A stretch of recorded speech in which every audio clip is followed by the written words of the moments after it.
are the Mythbusters, Adam Savage. I'm done with science for today. And Jamie Heineman. Way to go there, buddy. Between them, more than 30 years of special effects experience.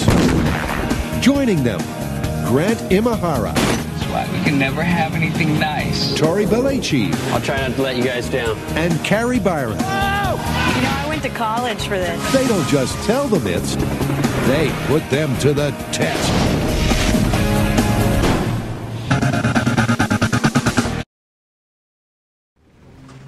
Yo, Jamie, what do you think of those movies last night? You know, I saw some pretty outrageous physics in there. I mean, it was crazy, right? Yeah, like... Can that even happen in real life? I don't think so. Right? I'm not sure. That's why, in this episode, we're going to analyze some of our favorite movies and see whether or not the physics in the movies are actually feasible. Do you remember that moment in Monty Python when this happened?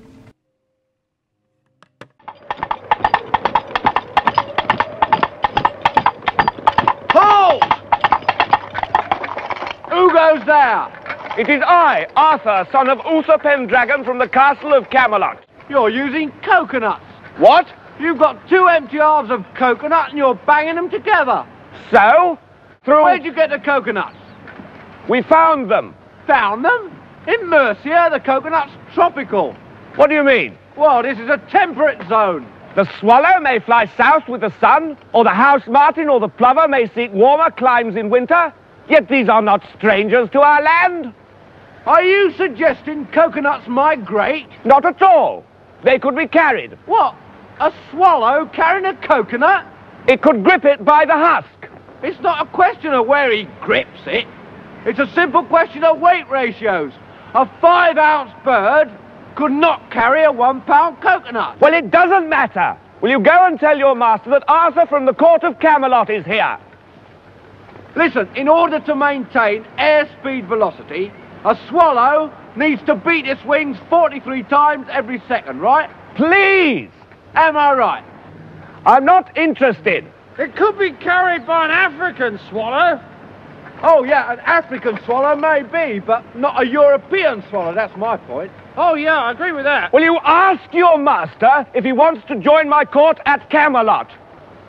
But then, of course, African swallows are non-migratory. Oh, yeah. So they couldn't bring a coconut back anyway. Why, hello there. I didn't even notice you.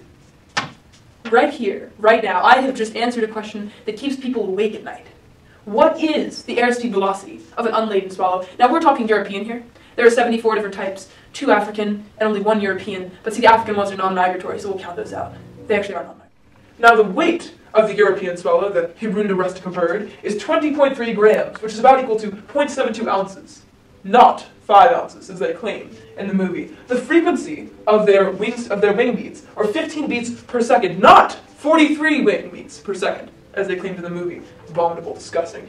Wing length, 12.2 centimeters, also is 0.122 meters. Amplitude of their wing stroke, as you can see over here, is 22 centimeters, or 0.22 meters. Strouhal's number is a dimensionless ratio of wing frequency and amplitude to forward speed, used for fish in the water or birds flying in the air. An easy average here for swallows is about 0.3. We'll go for that. Now, Graham K. Taylor et al., a group of intelligent, brilliant scientists, not like these crazy movie makers, has proved that airspeed velocity of a bird is equal to the frequency times the amplitude times 1 over Strouhal's number. Therefore, the airspeed velocity of an unladen swallow is equal to 15 times 0.22 times 1 over 0.3, which is around equal to 11 meters per second.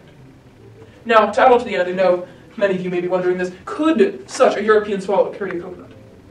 The answer is, are you kidding me? A coconut is like 5 pounds, and a European swallow is 0.72 ounces. You'd have to have super strength. So no, you cannot carry a coconut. Thank you.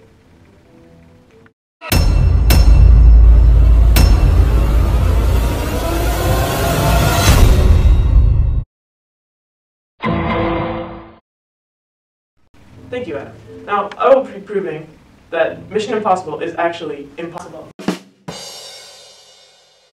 You see, well, do you remember the scene in Mission Impossible 4, Ghost Protocol? Because I do. I watched it last night with my friends, and I don't know if they remember, but I was crying because it was so sad. No, well, not the movie. The movie wasn't sad. The physics was sad. Anyway, watch the clip.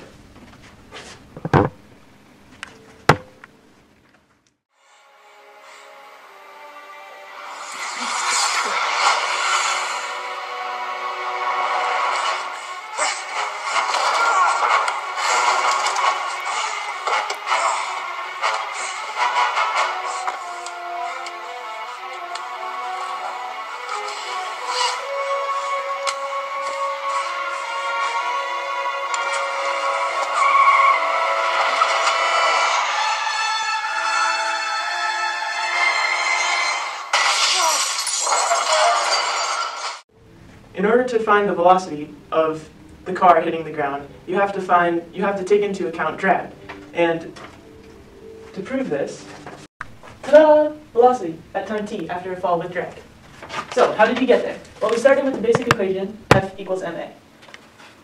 Now, this is drag, mg, the weight of the object, minus the drag, the force of drag, equals ma. And we go through this integral magic, substituting here to get an integral that we can find using arctan h of the constant. Then we go here. The initial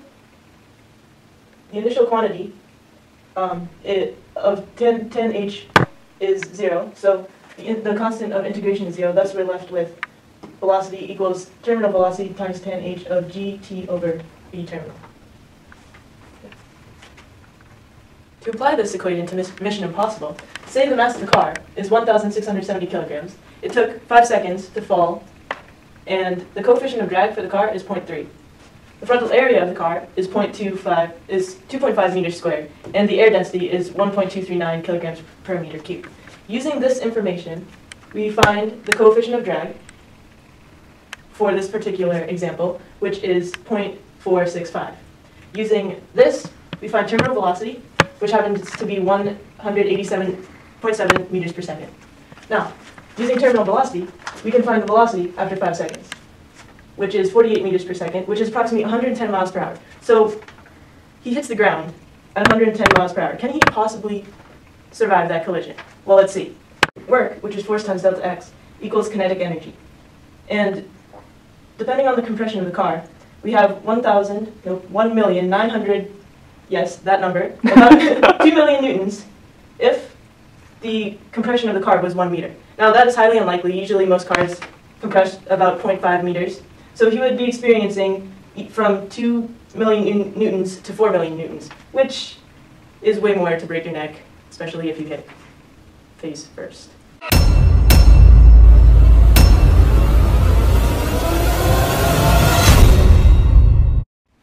Oh, hi. While Jamie was taking his time with the calculations, I decided to make a stone bust of him, you know, birthday present kind of material, so I'll just be working on that. My opinion of you is going to get a little messy.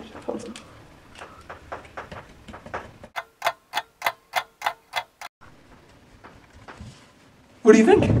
Shocking. Hey, Adam, how are you? Hey. Well, I just got back from the balloon store. I got Jimmy a balloon for his birthday. He's crazy about balloons. What'd you get him? Nothing much. Should we go? Yeah, let's go. Happy birthday, Jamie! Happy birthday! Oh, what's this? Isn't it perfect? Is that supposed to be me? Yeah. Okay.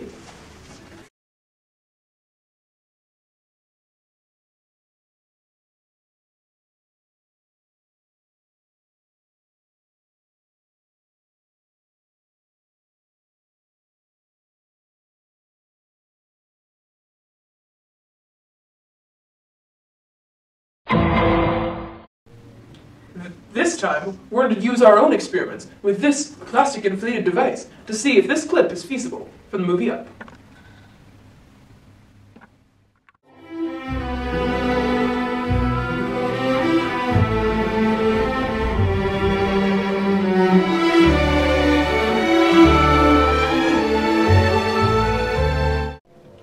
After several hours of experimentation, we have proved with this balloon that the house in Up could not have floated or risen with the amount of balloons that it controlled. Where's my balloon? Oh, here it is, here it is. You can have it back. Actually, wait one second, I need it. Oh, okay. So the house here, we assume, has a mass of about 4,000 kilograms. This is kind of the average of small houses around that size. The number of balloons was calculated by someone who had way too much free time on their hands to be 10,297 balloons. The force of a single balloon we calculated over here. Let's go over here. Using this lovely happy birthday balloon and some casual things we had lying around the office, a condom, mustache, and scrap of paper, we were able to find that one balloon could carry and would float perfectly when it had tied to the bottom of it 0.032 kilograms. So here we go. To balance out the force here, we have mass times gravity, which is 9.8 times 0.032, 0.314 newtons. And then on the top half, an upward force of 0.314 newtons. Fantastic, right? So we know now the force of one balloon upward is that much. So now we've discovered that, we can go through with our calculations here, balancing and seeing if this house would float or accelerate upward, if it had this many balloons, n number of balloons, each with an upward force of this many newtons. Now also, we're actually even giving them the benefit of the doubt, assuming that each balloon has a straight upward force, which is not the case in the movie. They're somewhat out to the side, meaning that they have a sine function, which would diminish their power upwards, their force upwards. Excuse me. So now that we've finished these calculations, we can just multiply through and figure out that this force upwards is 3,233 newtons, whereas the force downwards, gravity and the mass, is 392,000 newtons. Much greater. In other words, the house would not float with that many balloons. But being the experimenters we are, we couldn't stop there. Let us tell you how many balloons it would take. How many happy birthday balloons it would take to make a house fly. So here we have the same force of a balloon that remains constant. However, the number is going to change. That's why we have it as a different constant, a different variable. Here we have the same mass of the house, and gravity, of course, is constant. So we go through the calculations and figure out that to make this same house float enough, you would need 1,248,407 balloons.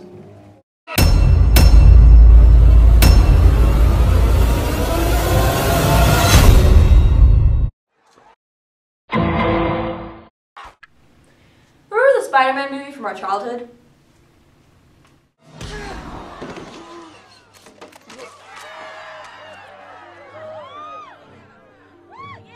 Well, did you ever think or wonder whether or not these stunts were actually possible in the movie? I mean, can Spider-Man really do all that? Is it physically possible? When I was a child, I thought about it all the time, which is why today I'm going to come to closure and figure out whether or not these stunts are actually possible.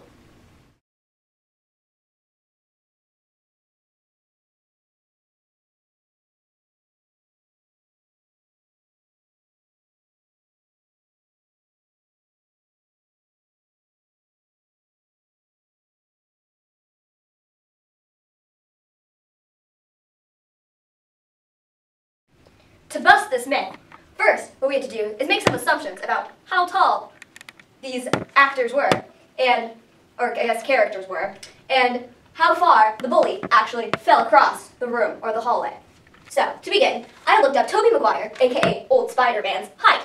He's about 5'9", which is approximately 1.75 meters. Then, working off Tobey Maguire's height, I got the bully's height, which is 6 feet and 5 inches. Then, I had to measure how far the bully, flew backwards from here to where he finished, or I guess stopped sliding down the hallway.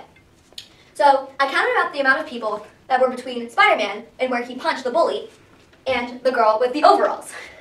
That is 3 people, then Mary Jane, then another 6 people, and then with the girl with the overalls. So then, in all, 5 people, and then the girl in the overalls. In all, that is 10 people. Then, I approximated the amount of length that a person's shoulders would take up in a hallway. According to a case study done in Harvard, the average width of someone's shoulders is 1 foot and 6 inches. Now, in order to account for the space in between each person, I gave them about 1 foot of leg room, because being in someone's personal space is not fun. So each person accounts for 2 feet and 6 inches. Then I multiplied that by 10 people and got 31 feet, or 9.5 meters, in between Spider-Man and where he punched the bully and the girl with the overalls. Then I added another 6 feet between the girl in the overalls and where the bully stopped sliding. Now, when you added all that up, or when I added all that up, the distance ended up being 9.5 meters. Now I used this distance for my calculation. Then I found that the acceleration of his slide was 4.72 meters per second squared. this was the amount of meters per second that he'd slowed down while he was sliding. Now, the reason why I found this acceleration is so I could find the v0, or the initial velocity of Spider-Man's punch against the bully. Now I'll walk you through this calculation real quick. Two of our kinematic equations. I took v equals v0 plus acceleration times time, and I got the v0 in terms of acceleration, which is v0 equals -2 times acceleration. Then I took another kinematic equation, v0 times time plus 1/2 at squared equals x minus x0. Now, when I plugged in -2a, or v0 equals -2a for v0 in the second equation, then I ended up with acceleration equals 4.72 meters per second squared. So, taking the acceleration that we found before, or previously, 4.72 meters per second squared, we can finally find the v0, the speed at which the bully begins to slide. So, I used the kinematic equation v equals v0 plus acceleration times time, and I figured after plugging in all these values, which are the same as before, I got v0 equals 9.5 meters per second. Now, for the second half of my proof per second, if you imagine if someone's punching someone, then they're going to start at 0 meters per second, and then during the punch, they're going to accelerate to 9.5 meters per second. But in order to find the force of the punch, I have to figure out what the acceleration of his body is. So while watching, I calculated that the time of the duration of the punch is 0.1 seconds. Now, using the kinematic equation we've used so many times before, v equals v0 plus acceleration times time, and we plug in these values above, then we end up with 94.5 meters per second squared is equal to the acceleration. That means he's accelerating 94.5 meters per second in 1 second. So when we use our equation F equals ma, we get that the force of the punch is equal to the mass of the bully, which I calculated to be roughly 91 kilograms, which is 200 pounds, times acceleration, which we figured out above. Then we get that the force of the punch was 8,571.8 newtons. Now, here at the bottom, while I was doing my calculations, I started to wonder whether or not a blow of that impact would provide enough pressure to break any of the bully's bones. So, I quickly Googled how much pressure it takes to break someone's rib, and I came across a study that said around 150 pounds per square inch is enough to break a rib. Now, that is equal to 1,035,000 newtons per meter squared. So in order to find the pressure at which the pressure of Spider-Man's fist against the bully's chest, I took the force of the blow over the area of Spider-Man's fist. And I calculated the area to be roughly 2 inches times 4 inches, which would equal 0.0051 meters squared. Now, after I plugged all these numbers in, I got that the pressure of the punch was 1,660,000 newtons per meter squared. Now, as you can see, that is greater than the 1 million number over here. So, in fact, this blow would have completely broken several of the bully's ribs. And unlike in the movie, he would not have been able to stand up right after his blow. Thank you.